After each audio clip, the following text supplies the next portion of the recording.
Selamat pagi, kelas 10. Di mata pelajaran yang kedua, pada hari ini adalah mata pelajaran Porter dengan Ibu Septiari atau bisa disebut dengan Ibu Ari. Ya, baiklah, sebelum Ibu masuk materi, seperti biasa Ibu awali dengan mengaturkan pangan stungkare, pangan jali umat. Om Swastiastu. Baiklah, selamat pagi ya. Semoga semuanya masih dalam keadaan sehat dan tidak kurang suatu apapun. Untuk materi kali ini, Ibu lanjutkan ke Organization Chart Concert Department. Dan materi sebelumnya yang sudah disampaikan oleh Bu Ernawati itu adalah mengenai room and hotel facilities. Ya, nanti akan Ibu bahas kembali sedikit, tapi sebelum itu Ibu selipkan lagi materi yang katanya sudah pernah dibahas oleh Bu Ernawati. Ya, jadi silakan disimak bagi yang sudah punya buku yang coklat ini ya.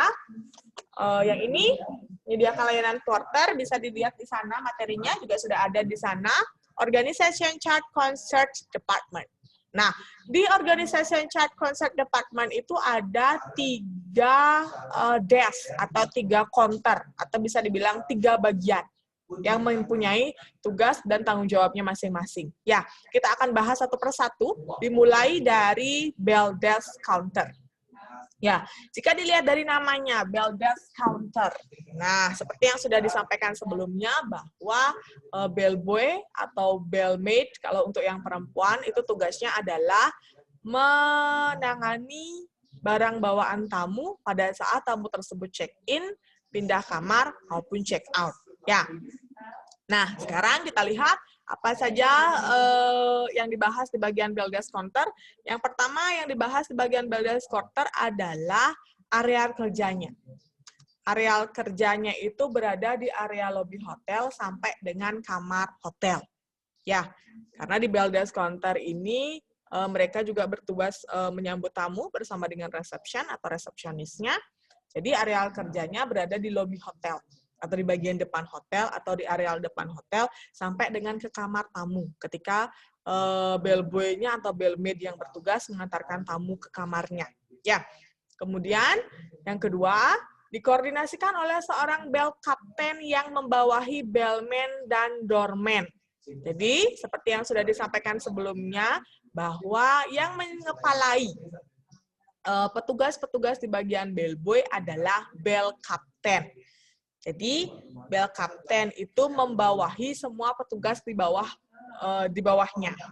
Contoh dari petugas-petugas di bawah bell captain, bellman, doorman, cloakroom attendant, lift operator atau elevator operator, message boy, kurir, itu adalah petugas-petugas di bawah bell captain. Nah, khusus di bagian bell desk counter, petugas yang ada di bawahnya atau petugas yang berada di sana hanya 2, bellman dan doorman. Ya, sekali lagi, di bagian bell desk counter dikepalai oleh seorang bell captain. Nah, bell captain itu membawahi 2 petugas saja. Yang pertama bellman, yang kedua doorman. Ya. Kemudian bagaimana dengan petugas-petugas yang lain? Mereka tidak bertugas di bagian bell desk. Mereka punya job desk-nya masing-masing. Oke? Jadi kalau di bagian bell desk counter yang bertugas hanya bellman dan doorman. Kenapa hanya bellman dan doorman? Ketika tamu memasuki lobi, yang membukakan pintu adalah doorman-nya. Jadi petugasnya ada doorman. Ketika tamu akan menginap dan akan memasuki kamarnya, maka petugas yang bertugas mengantarkan tamu dan barang bawaannya adalah bellman. Nah, jadi hanya 2 petugas yang ada di bagian bell desk counter. Ada doorman yang bertugas membukakan pintu lobi maupun pintu mobil tamu. Ada bellman yang bertugas untuk mengantarkan barang bawaan tamunya ke kamar. Oke? Next. Nah, lingkup pekerjaannya adalah penyambutan tamu, penanganan barang bawaan tamu dari pintu utama hotel atau main entrance hingga ke kamar tamu dan sebaliknya. Jadi seperti yang Ibu sampaikan tadi, karena ada doorman dan bellman saja, jadi lingkup pekerjaannya adalah menyambut tamu, termasuk di sana membukakan pintu dan sebagainya, menangani barang bawaan tamu dari pintu utama atau dari main entrance-nya ke kamar tamu. Begitu juga sebaliknya. Atau dari kamar tamu ke pintu utama ketika tamunya akan check out. Ya, Itu untuk bagian bell desk counter. Sekali lagi, Ibu sampaikan. Bell desk counter, areal kerjanya adalah di area lobi hotel sampai dengan kamar tamu. Udah dikoordinasikan oleh seorang bell captain, yang mana bell captain ini membawahi 2 petugas. Ada doorman dan ada bellboy atau bellman. Kemudian bagaimana dengan lingkup pekerjaannya? Lingkup pekerjaannya adalah menyambut tamu, menangani barang bawaan tamu dari pintu utama hotel atau main entrance hingga ke kamar tamu dan sebaliknya. Udah ya, itu untuk bagian bell desk counter. Kita lanjutkan. Yang kedua. Yang kedua, concierge desk. Nah, berada pada bagian luar area lobi hotel. Kalau tadi bell desk counter itu berada di dalam lobi hotel sampai ke kamar hotel. Ya, atau bisa disebut areal dalam hotel. Kalau concierge desk itu berada di bagian luar area lobi hotel. Dikoordinasikan oleh seorang concierge yang membawahi seluruh petugas di bagian uniform service, khususnya driver dan pegboy. Dah? Jadi, Ibu ulangi, dikoordinasikan oleh seorang concierge yang membawahi seluruh petugas di bagian uniform service, khususnya driver dan pegboy.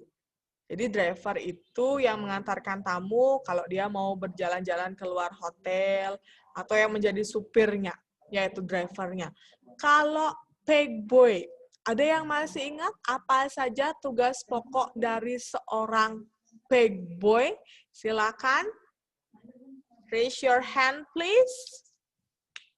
Explain to me apa saja tugas dari seorang pegboy. Wow, ada banyak sekali yang angkat tangan. Ya, ada sekitar 10.000 orang. Oh tidak, ternyata hanya 4 saja. Baiklah, Ibu akan tunjuk salah satunya dari yang sudah raise hand atau angkat tangannya. Kita mulai dari Diputu Priyana Mas Dewi, 10 AP 9, please. Silakan dijelaskan apa saja tugas pokok dari seorang pegboy. Yang pertama yaitu mencari tamu dan memanggil tamu. Yang kedua yaitu menyampaikan pesan dengan berbagai media seperti paging tray, paging board, paging lamp, or loudspeaker. Ada lagi? Ketiga, di beberapa hotel, message boy juga melakukan tugas-tugas message boy bila tidak ada message boy. Oke, terima kasih Priyana Mas Dewi. Silakan di-mute kembali ya. Oke, terima kasih untuk Priyana Mas Dewi untuk jawabannya tadi ya. Jadi tugas pokok dari pegboy itu sudah disampaikan. Jadi Ibu ingatkan saja kembali bahwa tugas utama dari seorang pegboy itu adalah mencari dan atau memanggil tamu dengan menggunakan berbagai media. Medianya sudah disebutkan tadi, ada paging board, itu berupa papan nama yang digunakan untuk menuliskan nama tamu yang akan dicari. Kemudian paging lamp itu berupa lampu seperti senter yang digunakan juga untuk mencari tamu. Kemudian paging tray itu tidak digunakan untuk mencari tamu, tapi untuk membawakan pesan kepada tamu. Itu namanya paging tray. Dan yang keempat ada loudspeaker atau pengeras suara, digunakan untuk memanggil tamu.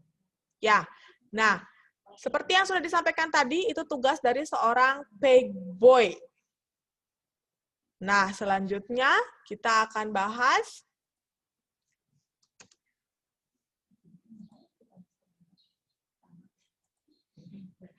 lingkup pekerjaannya. Lingkup pekerjaannya adalah penanganan kegiatan kebutuhan tamu pada area luar hotel maupun pada area dalam hotel. Ya, seperti yang disampaikan tadi, pegboy itu selain bertugas untuk mencari dan memanggil tamu, kalau tidak ada message boy, pegboy juga bertugas untuk mengantarkan pesan atau surat. Ya, makanya dia juga menangani segala kebutuhan tamu. Next, kita lanjut ke bagian dari organization chart yang ketiga.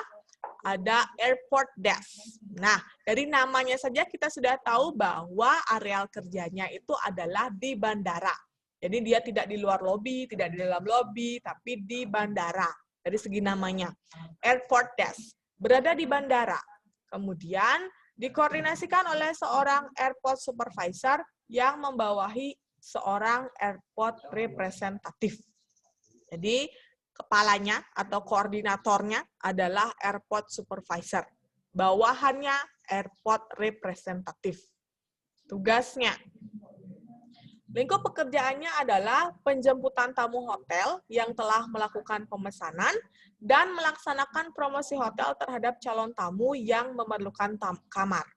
Ya, jadi ketika dia berada di airport atau di bandara, selain dia menjemput tamu yang sudah melakukan pemesanan, misalnya dari hotel A, sudah melakukan pemesanan tamunya, si airport representatif ini atau bagian airport desk ini yang akan menjemput atau mengantarkan tamunya ke hotel. Nah, selain mengantarkan tamu, dia juga bertugas untuk mempromosikan hotel. Jadi, kadang ada tamu yang sudah datang misalnya ke Bali, tapi belum memesan kamar atau belum melakukan pemesanan kamar untuk dia tinggal. Jadi, airport desk inilah yang bertugas untuk mempromosikan supaya tamunya tersebut mau tinggal dan menginap di hotel tempat dia bekerja. Gitu ya. Dah. Jadi itu lingkup pekerjaan dari seorang airport desk. Ibu ulangi, di bagian Organization Chart Concert Department ada 3 desk atau 3 counter. Yang pertama bell desk counter, yang kedua concert desk, yang ketiga airport desk. Ya? Lingkup pekerjaannya sudah tadi, kemudian koordinatornya siapa saja sudah tadi, kemudian areal kerjanya juga sudah tadi ya. Baiklah. Berikutnya, kita akan membahas mengenai room and hotel facility. Sebentar, Ibu carikan dulu PowerPoint-nya.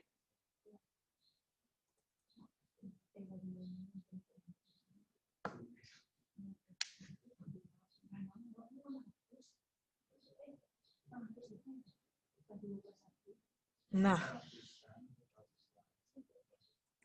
kita akan mulai bahas sekarang room and hotel facilities. Sepertinya Bu Ernawati sudah pernah menjelaskan ya mengenai room and hotel facilities. Kita akan bahas satu persatu mengenai room and hotel facilities-nya.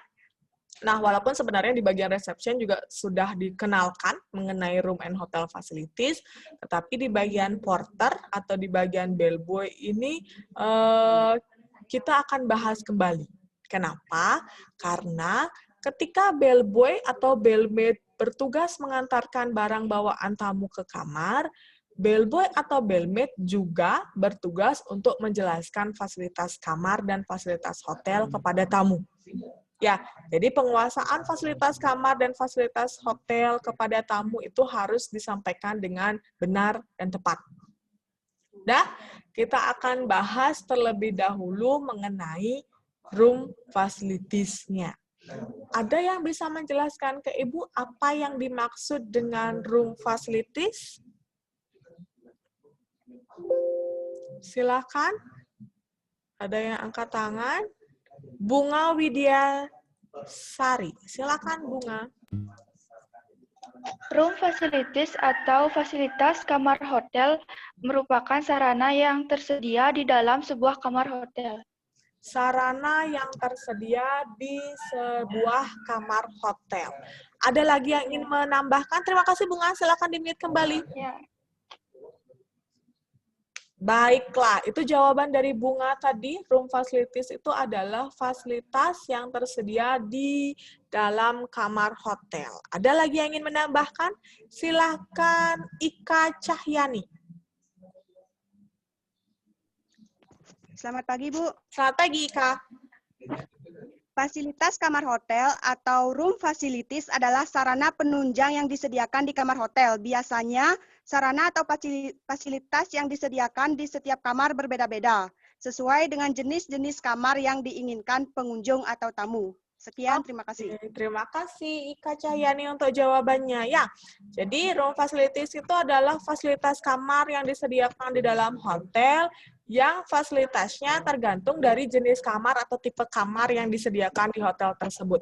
Thank you, Ika, untuk jawabannya. Silakan di-mute kembali. Ada lagi yang memiliki pendapat berbeda mengenai room facilities-nya? Silakan.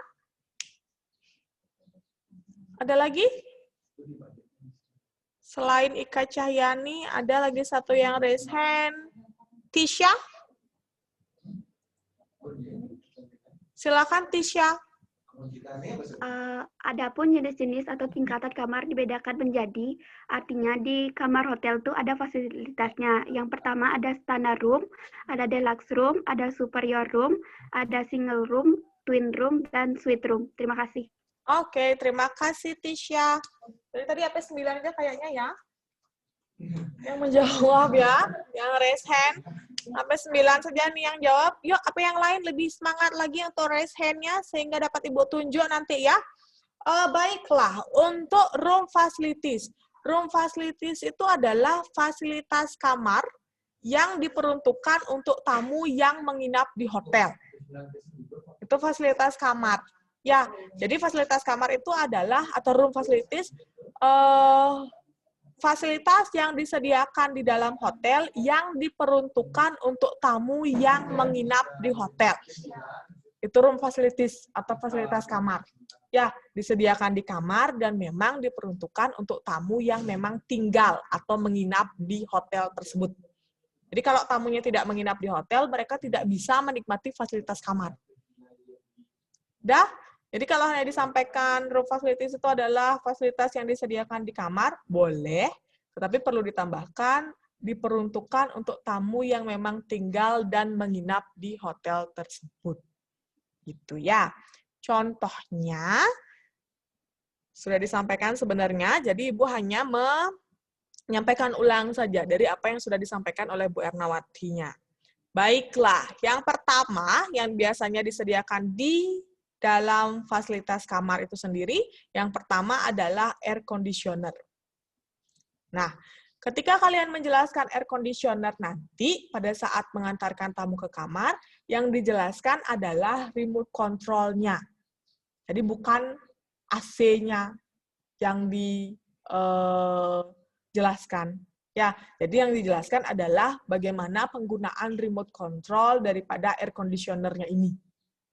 Bagaimana cara mengatur suhunya, bagaimana menghidupkan dan mematikannya, itu yang nanti dijelaskan.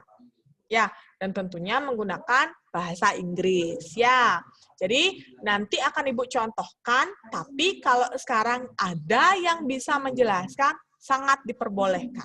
Ya, kita bahas bersama bagaimana penjelasannya. Oke?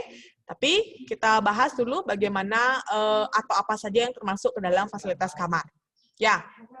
Nah, kemudian ada satu yang harus kalian ketahui bahwa ketika kalian menjelaskan fasilitas kamar, itu harus menggunakan aturan clockwise. Clockwise itu adalah perputaran jarum jam. Ya, jadi kenapa harus menggunakan clockwise atau menggunakan aturan perputaran jarum jam? Ada yang tahu apa alasannya? Kenapa harus sesuai dengan arah perputaran jarum jam? Silakan. Clockwise. C-L-O-C-K-W-I-S-E. Clockwise. Nah, ada yang angkat tangan? Ini Ketut Sekar. Silakan. Jadi kenapa kita harus menggunakan aturan clockwise atau sesuai dengan arah perputaran jarum jam? Selamat pagi, Bu. Selamat pagi, Sekar. Oke, fasilitas dapat dijelaskan mulai dari bagian yang terjauh dari pintu masuk, yakni bagian balkon dengan kombinasi view dari kamar pilihannya. Kemudian searah perputaran jarum jam clockwise atau sebaliknya, hingga mendekat ke arah pintu masuk, yakni kamar mandi. Jangan memberi penjelasan fasilitas kamar pada arah yang tidak beraturan arah. Sekian, Bu. Oh, baiklah. Terima kasih, Sekar, karena sudah berusaha menjawab. Ya, terima kasih. Silakan di-mute kembali. Baiklah. Jadi, ketika kalian menjelaskan fasilitas kamar, kalian harus mengambil dari titik terjauh. Itu boleh. Dan betul, ya, ambil titik terjauh dari pintu masuk kamar. Ambil titik terjauh, kemudian berputar searah perputaran jarum jam, dijelaskan fasilitasnya, atau berurutan berlawanan arah jarum jam. Pertanyaan Ibu, sekali lagi Ibu ulang ya, kenapa harus sesuai dengan arah perputaran jarum jam atau berlawanan arah perputaran jarum jam? Atau disebut dengan clockwise. Kenapa kita harus menggunakan clockwise? Kenapa tidak boleh menjelaskannya di acak saja? Nah, itu pertanyaannya. Kenapa harus menggunakan clockwise? Silakan. Kenapa harus sesuai dengan arah perputaran jarum jam? Silakan. Ada yang mencoba menjawab?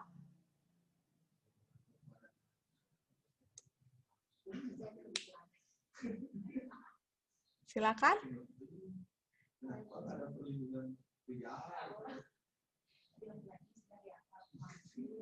Ada yang mau mencoba menjawabnya? Nah, kenapa harus clockwise atau sesuai dengan arah perputaran jarum jam? Agar pada saat menjelaskan fasilitas, fasilitas yang dijelaskan berurutan dan tidak ada yang tertinggal atau lupa untuk dijelaskan. Ya, jadi tidak ada fasilitas yang tertinggal karena sudah diurut dari satu titik kemudian berputar. Baik itu berputar searah perputaran jarum jam atau berlawanan arah perputaran jarum jam. Yang jelas dia harus berurutan. Nah, kenapa harus berurutan, Bu? Supaya tidak ada fasilitas yang tertinggal atau lupa untuk dijelaskan. Misal, kalian sudah ambil dari pojok kiri. Ya, dari pojok kiri. Kemudian sudah kalian jelaskan fasilitas yang di pojok kiri, misalnya AC, kemudian kalian pindah lagi ke pojok yang lainnya. Jadi nanti takutnya ada fasilitas yang lupa dijelaskan. Selain itu juga membuat tamunya bingung. Ya, karena fasilitas yang dijelaskan tidak berurutan. Gitu, ya. Baiklah. Jadi harus diingat, teori pada saat menjelaskan fasilitas kamar itu harus menggunakan sistem clockwise.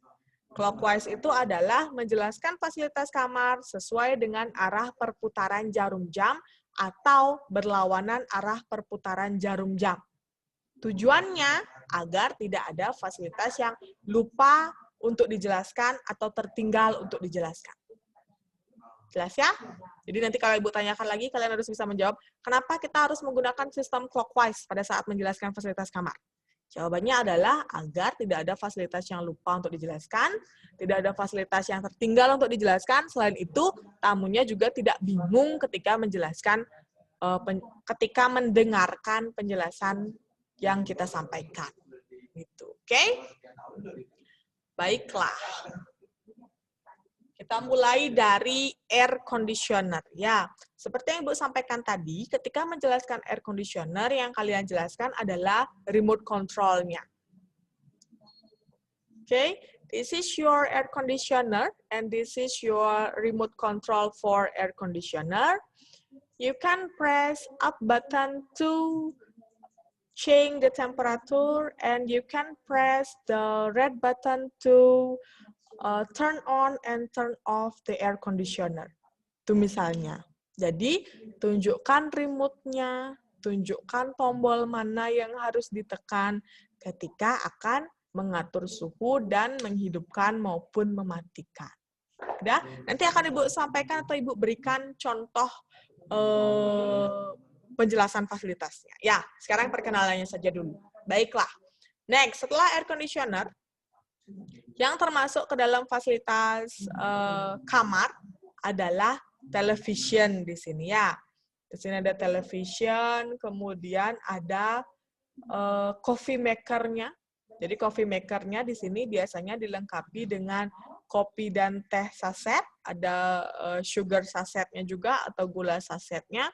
Kemudian ada alat pembuat air panasnya yang cukup dicolokkan saja atau dicuk saja, dan ada sendok, cangkir, dan juga alas cangkirnya.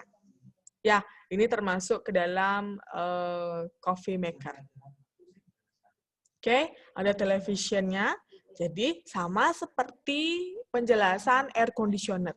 Pada saat kalian menjelaskan televisi, yang disampaikan adalah remote control-nya. Itu yang dijelaskan. Tamunya sudah tahu bahwa ini televisi, tapi tamunya tidak tahu bagaimana penggunaan remote control-nya. Nanti juga akan Ibu sampaikan atau berikan contoh penjelasannya.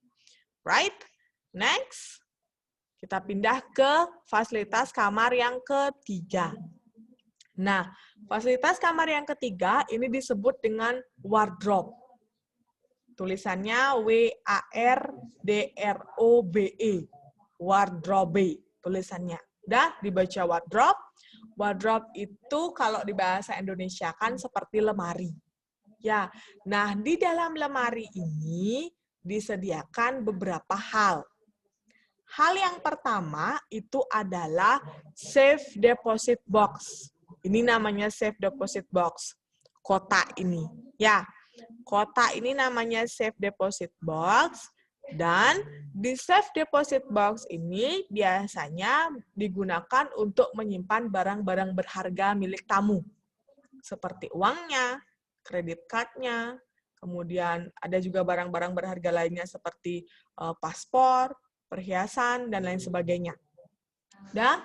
Nah, untuk safe deposit box ini biasanya penggunaannya menggunakan PIN, Personal Identification Number, atau boleh disebut dengan password.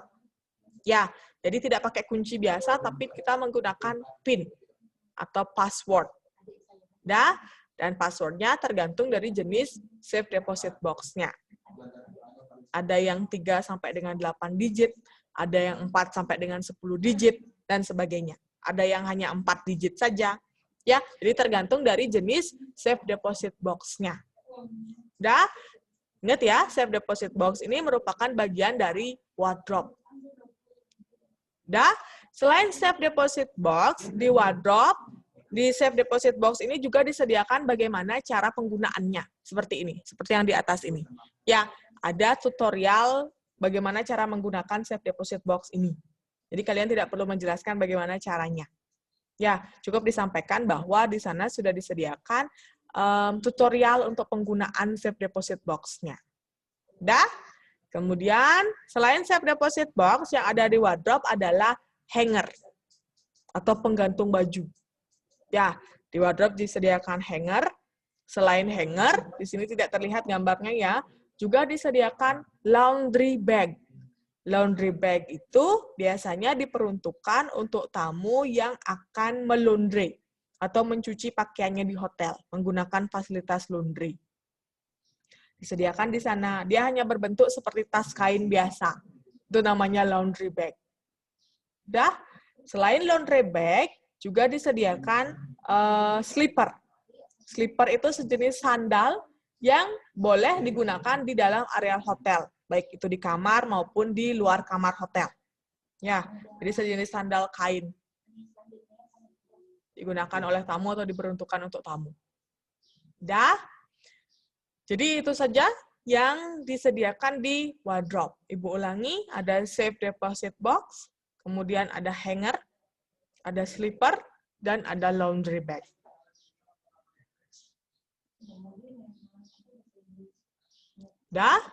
Berikutnya ada bed. Nah, bed yang disediakan di sini tergantung dari jenis kamarnya. Ada yang double bed, ada yang twin bed, ada yang single bed.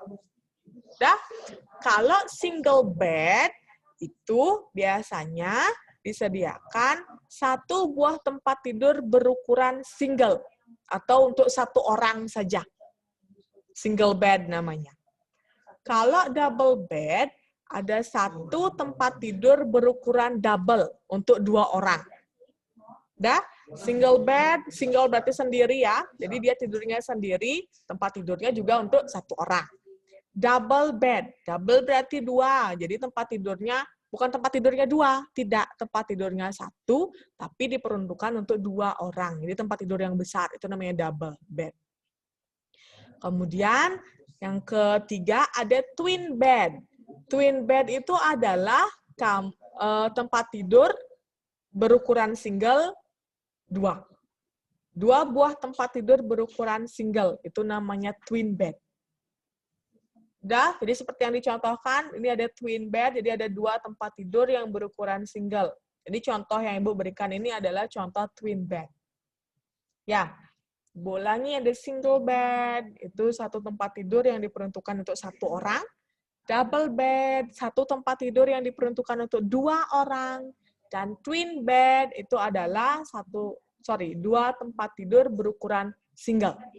Jadi 1 kamar, tapi ada 2 tempat tidurnya.